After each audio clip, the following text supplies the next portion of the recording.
একবার দ্রুত দেখবো মমতার রাজত্বে বিপন্ন শিশুরা কিনা এই প্রশ্ন করেছিলাম। সাধারণ মানুষ কি বলছেন, আমি সোশ্যাল মিডিয়ায় কি কথা উঠে আসে ফেসবুক এবং ইউটিউবে, আমি একবার দ্রুত দেখাবো। ফেসবুক এবং ইউটিউবে যখন প্রশ্ন করেছিলাম প্রায় 25,000 ভোট পড়েছে গত 2 ঘন্টায়। আমি দেখাচ্ছি ফেসবুকে হ্যাঁ বলছেন 94% মানুষ যে হ্যাঁ এই রাজত্বে, মমতা বন্দ্যোপাধ্যায়ের রাজত্বে, তৃণমূলের রাজত্বে শিশুরা বিপন্ন, এবং না বলছেন 6% মানুষ। ইউটিউবে হ্যাঁ বলছেন 95% মানুষ, না বলছেন 5% মানুষ। আমার সময় একদম কম, আমি 10 সেকেন্ড দিতে পারবো।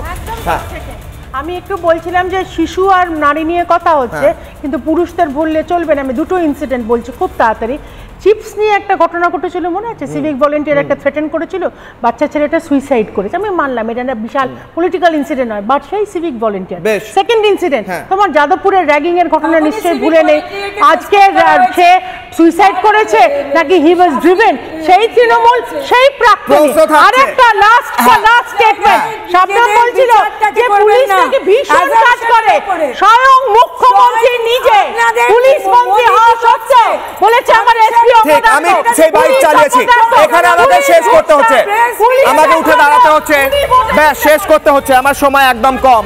আমার প্রশ্ন থাকছে, এ রাজ্যে যখন কোনো শিশু জন্ম নেয়, এ রাজ্যে যখন কোনো শিশু জন্ম নিচ্ছে, ভূমিষ্ঠ হচ্ছে এই রাজ্যে, তখন আমার প্রশ্ন থাকছে যে শিশুটার দায়িত্ব, সেই শিশুটার সুরক্ষার দায়িত্ব কি এ রাজ্যের সরকার তথা এ রাজ্যের পুলিশের নয়? এ রাজ্যের শিশুরা যখন ছিন্ন ভিন্ন হয়ে যাচ্ছে বোমার আঘাতে, কিংবা কোনো শিশু কিশোরকে উল্টো করে ঝুলিয়ে ইলেকট্রিক শক দেওয়া হচ্ছে, প্রতিদিন প্রশ্ন করব মুখ্যমন্ত্রী মমতা বন্দ্যোপাধ্যায়কে যে কেন এই কাজ হবে। আমি সুকান্ত মজুমদারের বাংলায় শিশুরা কেন নিরাপদ থাকবে না, সুকান্ত ভট্টাচার্য যা বলেছেন সেই কথা বলে আজকে কিশলয়ের অগ্নিবার আমি শেষ করছি।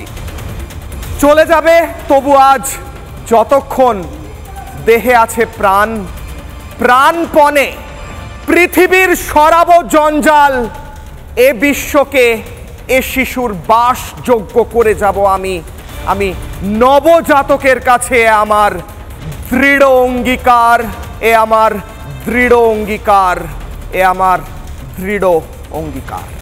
নানা ধরনের কন্টেন্ট দেখার জন্য লাইক করুন, শেয়ার করুন আমাদের ফেসবুক পেজ, সাবস্ক্রাইব করুন আমাদের ইউটিউব চ্যানেল। পাশাপাশি অন্যান্য ব্রেকিং নিউজের জন্য অবশ্যই চোখ রাখুন রিপাবলিক বাংলায়।